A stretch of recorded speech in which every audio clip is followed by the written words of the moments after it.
So today we have with us our speakers, Elket Rodriguez. He is the Global Migration Advocate for Global Missions with the CBF. I hope I got that right. And he also works with us in Faith here at Faith Works. He does amazing work. He gets to write for us and be on the ground in the community where he lives. So we will get to hear from him, and he can, introduce himself a little bit more on a personal level. But we will get to hear from him and his take as an attorney and his advice as an attorney for congregations. We also have with us Reverend Tiffani Harris. She's the Associate Pastor for Community Life at DaySpring Baptist Church.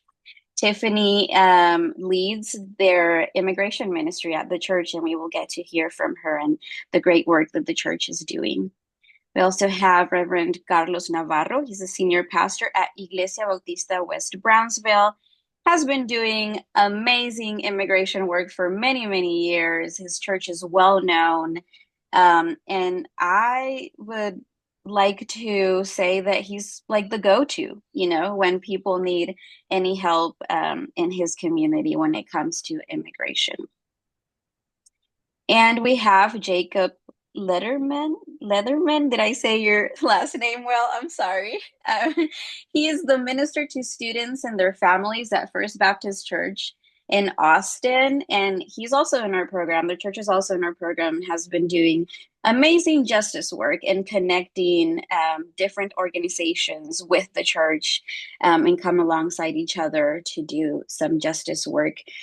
They will get a chance to talk more about their ministries in detail. So just want to go ahead and invite Elket to the floor right now and have him share with us any brief policy updates or recommendations that he has for churches.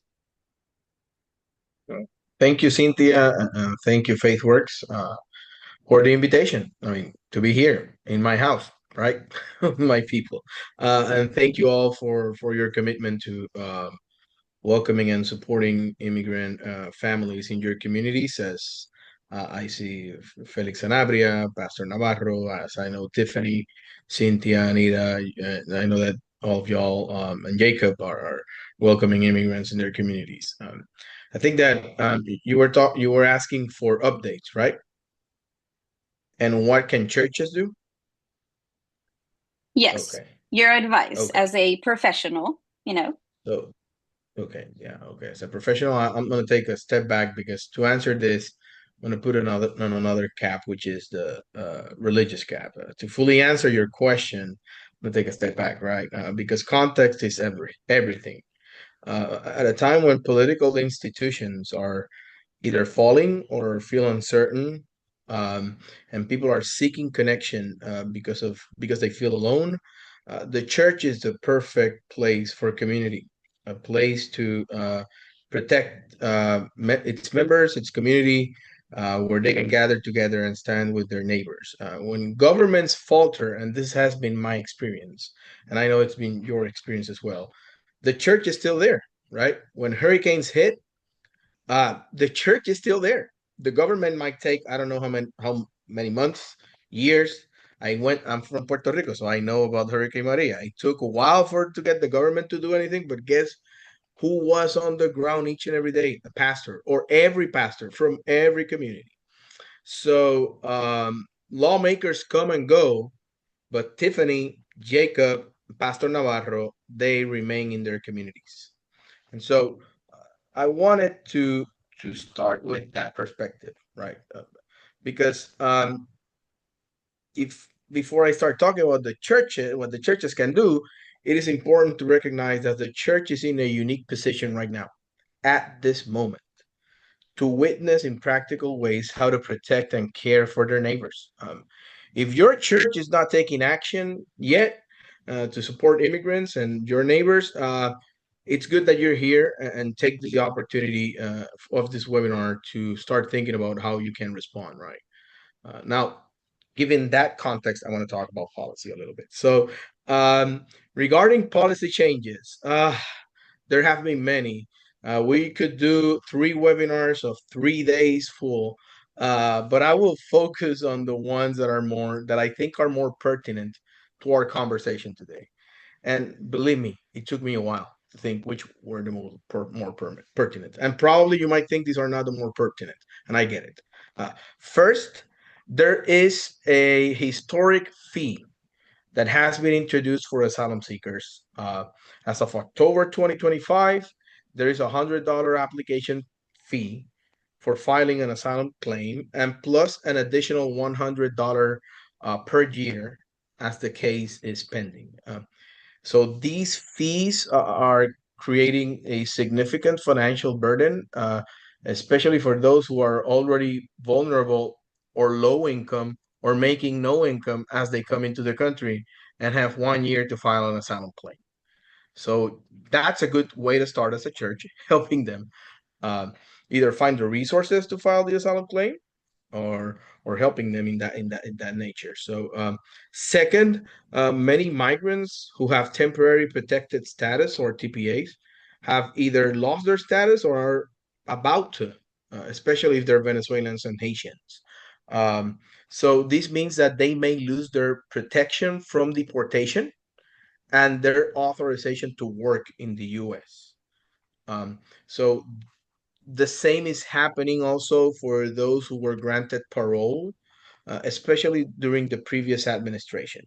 So we're seeing people who have these temporary status lose or start to lose their status or begin to lose their work authorizations, and that's also a struggle to survive, right, in this country. Third, I think this is nothing new. The news would say that, but ICE arrests are increasing nationwide, especially in Texas.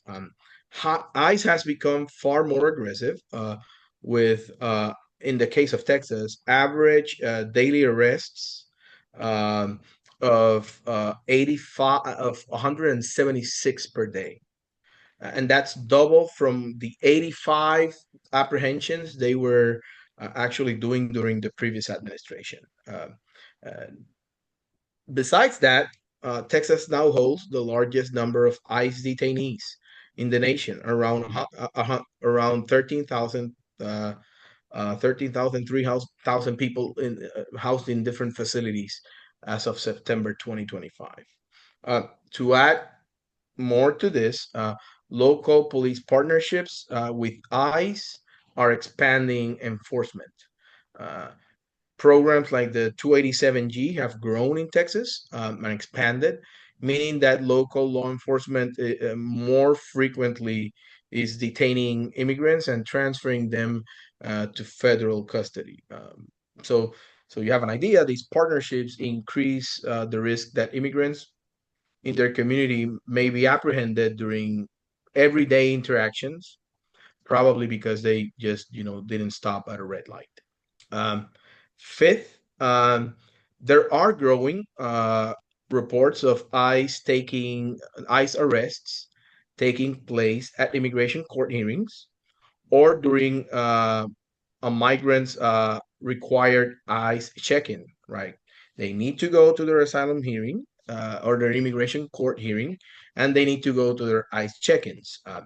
But officers have been waiting outside courtrooms to apprehend immigrants, which is interesting. Is those who are actually seeking the pathway, seeking legal protections or relief. And so we've seen attorneys uh, who have said that the government file motions to dismiss cases at the hearings, and immediately ICE arrests their climate, creating a climate of fear, and uncertainty for immigrant families. So those are the ones that I think are more important and what we're seeing right now. And given these shifts, here are some practical and faithful ways your congregations can help. And I know we have pastors here who can obviously say way more about what they're doing and how to help. The first is, and this is something I tell each church and pastors, try to help them with emergency preparedness. Help families create emergency plans and access to resources so that they can respond safely and timely in case someone is detained or deported, right? What that means is that if mom or dad is detained, who can get access to the financial to the bank accounts? Um, who is going to take the kids to school? Who's going to pick them from school, right? If the kids need medicine, who has the authorization to talk to the doctor to get the prescription? All that information. If you know of someone who is not documented in the country, or has even any type of irregular status or temporary status. I mean, at this point, every migrant or anyone who is not a citizen should have an emergency preparedness plan already. And so churches can play a huge part in that. The other thing is what regularly the church does with anyone in the community: provide food, clothing, and school supplies. Um, these are immediate needs. And with new financial and legal barriers, your support is more important now than it ever was. The other is partner with immigration attorneys, nonprofit legal aid groups, local advocacy organizations to host Know Your Rights workshops. um, Educate your congregation on the legal rights of immigrants, including asylum seekers, so they can serve from a place of understanding, right? Understanding where they are. We need to educate our churches also. The other one is advocacy. Use your voice as a faith community to raise awareness. Write to your elected officials, support policy changes, or mobilize your church to stand for more just treatment for immigrants. What else? Oh, this is very important. Encourage members to engage in both local and national advocacy, and this is also very important. Speak up when you hear people speaking untruths about immigrants. Don't let them pass. Educate them. Uh, because if you let them pass, you lost the opportunity to actually educate someone. Probably change their mind, or not necessarily change their mind, but don't make them things. Don't make them make things worse, right? Um, the other one is create safe spaces in your church for immigrant families. You know, include their stories in worship, invite them to share, integrate their voices in leadership whenever possible. Um, you know, um, practice hospitality with them as much as you can. And I know that, I mean, Tiffani and Pastor Navarro and Jacob can talk about it. Um, anyways, but just as I finish, just remember, as you think about all these options and about the environment and the context, remember that even a small action from your church can create a meaningful, lasting change in the lives of immigrants in your community. Um, just a little mustard seed can change a lot. So start there. Preach it, brother. Thank you, Elkit. Thank you so much, Elkit. And I wrote in the chat, if you guys have any questions, just feel free to write them down and we will have a specific time for questions at the end. So I am now going to go ahead and move forward with our panel here invited.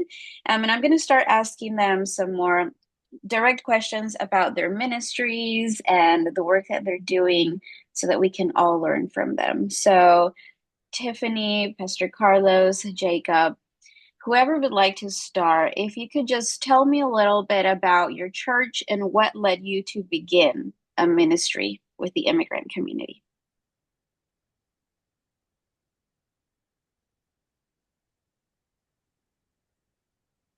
Can I go first? You can go first. Well, thank you, Cynthia. Thank you all. It's been a journey. It's since April 4th, 2019. The number of migrants that our church has assisted has been 92,622 up to till today. The number of decisions and people that prayed and came to the Lord is 26,892. And people that stay, migrants that stay in our respite center for the last 2.5 years, been 3,517.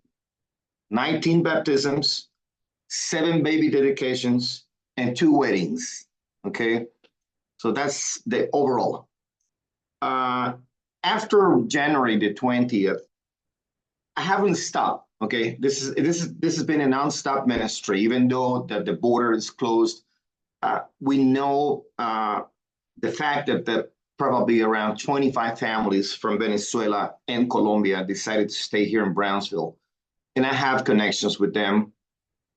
Most of them come to church, and also I see migrants every day because those are the ones that being apprehended throughout the nation, and they bring them over here for in the detention center, Raymondville, Harlingen, Port Isabel, and Bayview.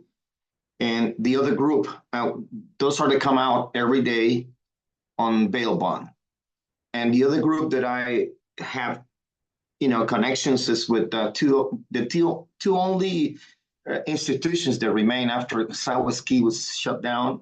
There's one house for unaccompanied kids called Hands of Healing, and the other one is Compass. So they come out every day. What they do is through Greyhound, they send me a text or they give me a call and tell me we have a young boy that already turned 18 years old and needs to stay one night or need to stay a few hours at your respite center because the bus leaves at 9 p.m. or maybe the next day. So this is what we've been doing lately. And the most, the sad part of this is after January the 20th, our church was giving gift cards from HEB to the families to go get the groceries because they didn't have nothing to eat or nowhere to work. But since the raids started about 2 months, 3 months ago, they're afraid to go out. So what I'm doing is doing DoorDash. And thanks to Brother Elket, he gives me some gift cards.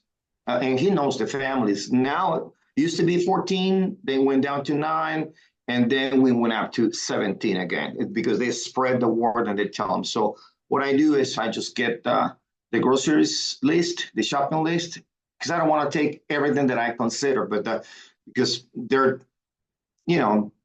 eating habits are different. So what they do is just tell me, Pastor, this is what we need. So I go to the HEB and I'll take it to their houses. So I have shared with you, Cynthia and Anita, and well, Elket knows because he's close to me here. So I have shared some pictures of what I do with the DoorDash and that. Plus taking people to the hospital. A baby was born.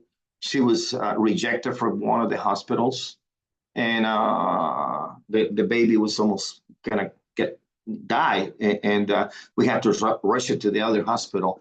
So it's been a roller coaster. Okay, like I said, it's so many things, but it's time consuming. Okay, and we are there. And tomorrow, I hope Brother Elket can explain something about it. Tomorrow, we're going to have a special meeting with lawyers, with attorneys. We're going to have a gathering here in church, and we'll see what happens with their asylum, with the work permit. So it was through Brother Elket. He connected me with the Bar Association here in the Valley. So imagine the numbers. It went down to 375 to 500 a day. And now it's probably 9 or 11 a day, but it's still time consuming, especially the ones that come out from the detention centers. They don't have nothing, Cynthia. They just come out with their paperwork, with the folder, and that's it. So we have to provide everything: food, shoes, T-shirts.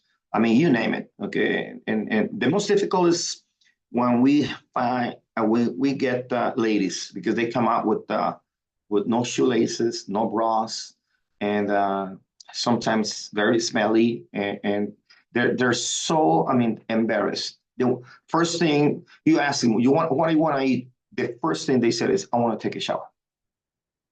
but they don't, I mean, if they take a shower, they don't want to wear the same clothes, okay? So that's why we have to provide the new clothing. But it's been great. After church, we have about 37 to 40 every Sunday morning in the worship service. And after the worship service, we have brunch for them. In fact, Brother Elket is staying a couple of times, and we chat with them, we interact with them, and we ask because they're desperate. They don't know nothing. They're bombarding you with a lot of questions and questions that I don't have the answer, because that's why when Brother Elket comes here, he needs to be rescued, and because uh, Yesenia, she says, "Oh my God, Elket is because they capture him. They gather with them because they want to ask him a questions that I don't know any answers, because the most important thing for them is the legal issues. So that's just about it, Cynthia. Thank you, Pastor. That is a great example of what's happening at the border right now. Um, Tiffany, Jacob, whoever wants to jump in, just tell me a little bit about your church and what led you to begin your immigration ministry. I'll jump in. DaySpring is in Waco, so we're right in between Austin and Dallas, and our congregation runs, almost 300 on a Sunday, maybe 275 to 300. So we're not an enormous church. We do not have a lot of resources. Um, but we began this ministry when about halfway through the first Trump administration, when the border really just kind of just was overwhelmed with people. And we have just a colleague in San Antonio at San Antonio Mennonite who was receiving thousands into his church a day. And so we went to help him. And our congregation just wanted to do something. And as we went and spent time with that congregation, which is much smaller than we are, we realized, wow, these are just normal people doing extraordinary work. And we began to sense a calling I guess, companion the asylum seeker, specifically women and children. And so we started the process of opening a hospitality house for women and children seeking asylum. In Waco, there really are very few resources for the Spanish-speaking community. So there's a shelter in town, a women's like temporary housing or transitional housing shelter, but they don't take anyone who speaks Spanish. So we're really filling just kind of a gap in services. And so we've been at this for a little while. How did our theology shape us? Is that, I think for a long time we've known how important it is to have an outward expression of our faith, but we had never really coalesced around one way to do that. That was really the church's expression of our faith in the community. And so, there was this desire for that, and then there was a need. There was a cultural need, and it was a cultural moment, and those kind of merged, and that's kind of what got us started. Thank you, Tiffany. Jacob? Sure. Can y'all hear me now? Great. Yes. Good. I actually don't know how we started originally. I'm relatively new on staff. I'm in our third year. Um, but I know part of what has developed it into what it is today and made our congregation so passionate about it, um, are some key congregants that we have that have had longtime partnerships with local refugee programs in Austin, as well as one of our congregants who works at FaithWorks and is on staff there, and has been a huge part of our push um, towards immigration ministry. And I think what really brought the rest of the congregation along has been our work at the border with a partner church in Piedras Negras, and getting 5 congregants to go the first year, 10 the next year, 15. And as immigration became more and more a vocal issue in the US, we saw that reflected in our congregants' desire to be the hands and feet and to um, really embody that everybody has the Imago Dei and that we are called to serve the stranger and the widow and the orphan. And this year we had 40 sign up to go to Piedras Negras. And we're a very large historic church in building size, but probably only average around 120 per Sunday. So almost a third of our regular congregation expressed interest in attending this trip. And so um, I think as the years have gone on and as relationships have become more personal and it's become less an abstract political right thing for us to do, it's become something that we have built relationships and we know these people, and it's become something that we've become vested in. Thank you. With all of that in mind, what you guys have shared with me, I'm interested in knowing, how do you and your church identify the most pressing needs of your community? Tiffani, you touched a little bit on that. You're filling the gap, but I don't know, what partnerships around you have been key for you to identify the specific needs of your community? You are all in different cities of Texas, and you're all meeting this one need and walking alongside the immigrant community. So, what are those key things that have helped your congregation identify this is a need that we can take on, and this is something that we can do as we walk alongside the immigrant community? I could start us off. I think we've worked backwards. I think we have identified and realized what we have to offer and tried to shape that and target needs that fits. So we have, many engineers or people who own construction or have worked construction for many years, and so they've sort of taken the lead on our hands-on projects. We have lawyers and people who have connections to nonprofits that we've let take the lead on um, growing our partnerships. And partnerships have really been the core of what we have done for immigration work. This year, we've brought in two new organizations into our building. We have a big building. That's one of the resources we have.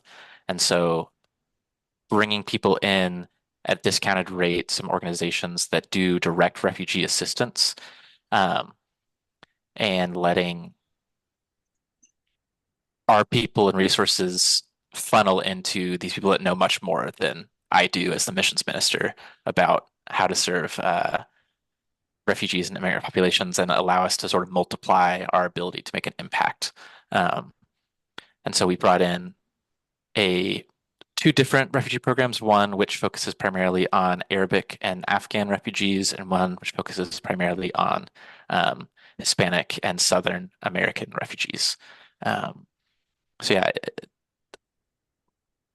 partnership has really been at the core of what we are aiming for. Our long-term goal is to sort of obviously remain the church, but rebrand and add on the center of faith and justice and make this something collaborative that goes on for many, many years.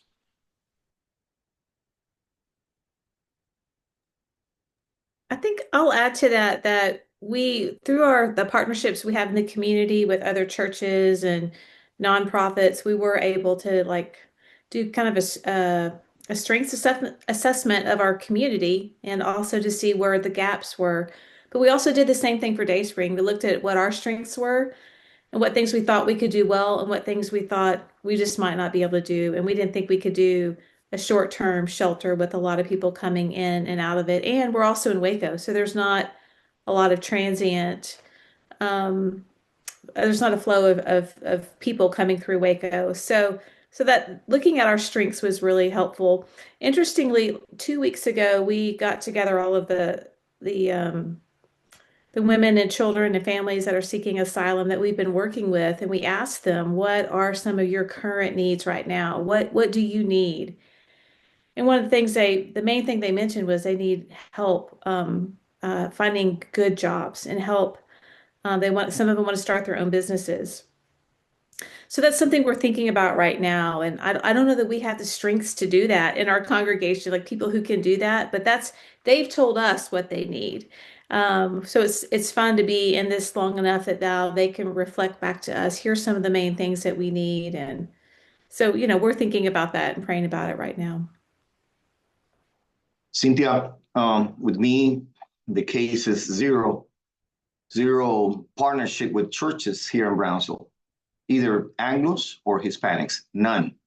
Okay, believe it or not, I have more support from Catholic charities in McAllen with Sister Norma Pimentel, and she is connecting me with the Salvation Army because besides fellowships hours, Faith Works, CDF, the greatest help that we have and support is Salvation Army, and then the Red Cross. But it's very discouraging because nobody wants to do it. I mean, zero cooperation. And but God has been there, and He's leading me, and He's taking me, and He's moving me, and connecting me with some of the people through like World Vision, and they find out about what we're doing. And also now the Good Neighbor Settlement houses.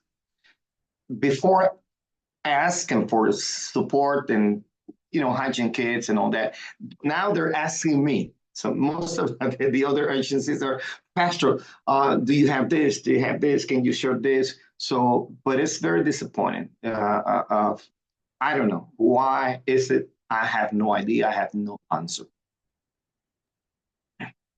Thank you all. Very important points that you mentioned here that I appreciate, strengths assessments of the community that you're serving, an inward assessment of the church and what the strengths of the church are, and where your place could be within the community, and those outward partnerships that can come in and to strengthen. So thank you so much for sharing that. I want to keep tabs on our time, so maybe just a few more questions so that we can let everyone else ask questions. I wanted to explore how has this ministry helped your church live more fully into its identity and calling as a thriving congregation? In my case, it's very simple because all of them, all of us are Hispanics, and all of us came through the border, so we understand. So we speak the language, and not only Spanish, but we speak the language of being migrants, and they understand that. So they're empathic and very supportive, and they understand that they haven't forgotten their roots. How I got here 42 years ago, and so they're very supportive. Very, I mean, cooperation with the churches. Honestly, I can't do it without them. I mean, they are totally supportive to the ministry, and it's amazing to see how they're so happy when the migrants come, and when I can do something because of my time, and they say, Pastor, I'm gonna do it for you, transportation and so on. So take him to the school or take him what Brother Elket was saying about that needs, how go get the kids from school or take him to the medical appointments and all that. So church responded. I'm so proud.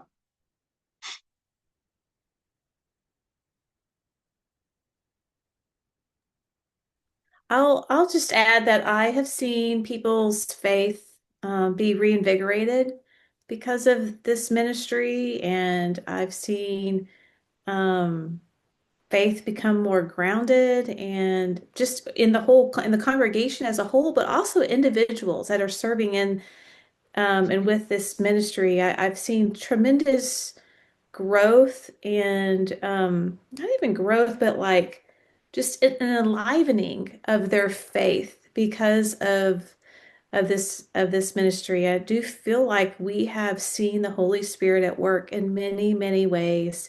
That has been it's not surprising to me. I knew it would be this way, but it has been for the congregation. And our goal all along was that we would grow and we would be changed. And I am seeing that happen in some really beautiful ways. Yeah, I think I can mirror that in that I think our it's become a really interesting process because we have our congregation who's there on Sunday mornings, and that is who the church serves, and that is who the church belongs to. And then we also have the physical church itself, the building in which we have, 5 or 6 renters who are there during the week. And I think this is really the first time that we've been able to merge those two things, is through this Thriving Congregations work. Um, Next month, we're having an event where we're having both of our refugee partners come, we're having our theater ministry people come, we're having our homeless providers come, we're having our congregation come. And it's really the first time that everybody who is in the building at every point of the week is there together.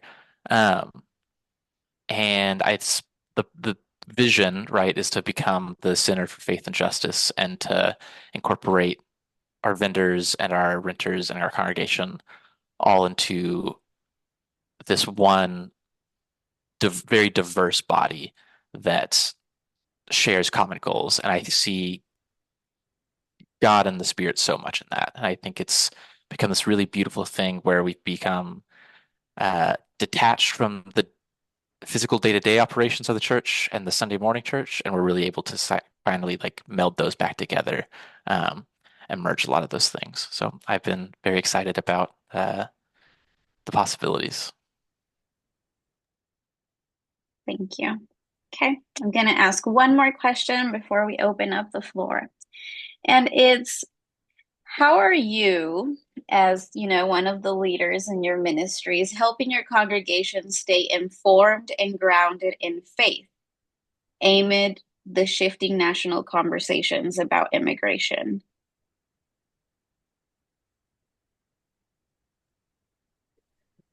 Well, Well, I'll say about every 3 months or so, we'll have some type of a teaching time on immigration and update on the current situation, or we'll have a time of prayer, like a prayer service for immigrants. And the most recent thing we're doing is beginning to equip the congregation to advocate. So they want to write letters and visit and our representatives. And so we're pulling together information to equip them to do that. And we've also hosted some big events with World Relief that have been community wide, and those have also been ways to kind of help people in the community at large stay informed. yeah, funny you should mention it because this Sunday we had, and this is something we've done a couple times in different settings. This is the first time we've done it in worship. We had our Stephen, who is a member of our congregation and works at FaithWorks. Instead of the sermon from the pulpit, we had our pastor and Stephen sit down to have a conversation, almost like a live podcast or an interview in front of the congregation and talk about a lot of the issues that are going on right now. So that's one of the ways we've also invited people to come speak during Sunday school hour. Elket has been there before to speak to our congregation. And we've also hosted uh, advocacy days. One of our advantages and resources that we have is that we're very, very close to the Capitol in Austin. And so hosting groups to come and learn about immigration, teach about immigration, and to go talk to representatives. I usually get that probably every month. I get a group from Anita and especially from CBF from Georgia through Brother Elket. So he puts together groups to come down here and then go to the colonias with Cali. And what they, what I've seen is very, very unique because when the migrants, when they come to church and to worship and we have the brunch, they stay about an hour and they say, Pastor, there's anything we can do to help you, to sort clothes or to organize things. I mean, there's a synergy in this. I mean, they're so thankful, and it's amazing, Cynthia. I mean, the waiters, they want to thank you. There's nothing they can do. I mean, more than that, but they said, Pastor, there's anything. When I get a truckload from Salvation Army, It's an 18-wheeler. They asked me, Pastor, do you need us? I can get you 6 or 7 of us so we can unload it in half an hour. So it's a very, very unique sense of fellowship what we're having here. And I'm so proud. I'm proud and happy that feeling makes me get going and wanted to do more. Thank you, Pastor. Elket, I don't know if you wanted to add anything since it's about national conversations on immigration and how to keep the church grounded. I mean, Pastor Navarro is my pastor now, so if he talks, I'm just gonna shut up and let him talk, right? So I go to his church. But when it comes to national, because I traveled a little bit, um, I can say that I think the question was regarding how you're navigating the political situation right now with your church, right? Am I correct? Those conversations? Yeah, so how are you helping your congregation stay informed and grounded in faith amid, Okay. these national Informed and grounded conversations? in faith.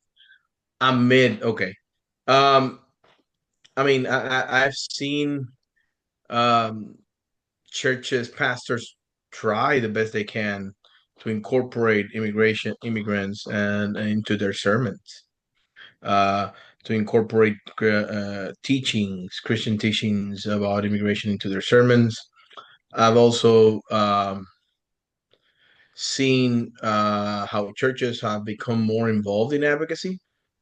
Recently, um, as recent as this past week in North Carolina, there were starting ICE raids in different churches, and some members of CBF churches were uh, advocating against the presence of ICE in different places in North Carolina. Um, I have seen CBF churches in my, I mean, I can talk for CBF churches in that sense. Learn about the injunction that we have when it comes to sensitive locations, how to protect their churches, how to protect their neighbors, and really do emergency preparedness. I've seen churches hand out red cards, but also discuss with their churches, what is sensitive locations, what are the rights of immigrants. So I have seen churches come to the border, like Pastor Navarro mentioned. So there's many ways. No, I've seen churches do book clubs on different books, right? So I mean, I can stay here and another thing might come up, but I have seen not just challenges from the pulpit to the church, but also from the church to the community and from the church to the pulpit, right? And so I've seen all of those dynamic play out. We cannot, I hear this word a lot, which is churches are not a monolith. And of course they are not, right? Especially Baptist churches. And so you see different dynamics in different places. You can see pastors in California go all the way and even promote and and start marches and all of that, and you can see in other places you know the partnership with local authorities like Pastor Navarro has, right? So but in all of that, they are teaching not just with education, but they're teaching with the way they are responding to this moment. Thank you so much. Yes, very important. I think that if I had to add one thing, would only be to say, one way to keep our congregations grounded in faith is reminding them that this is a scriptural issue. It's not just something that's political, and the word tells us what we are to do, and just diving deep into that, and everything else comes out of that, is a result of really diving deep into our scripture. Okay, well, thank you so much. I think we could spend hours and hours asking more questions and getting responses. There's just so much to cover, but I do want to be respectful of everybody's time. But I want to now open up the floor in case anyone has any questions for our speakers here, and so that we can answer your questions at best of our abilities.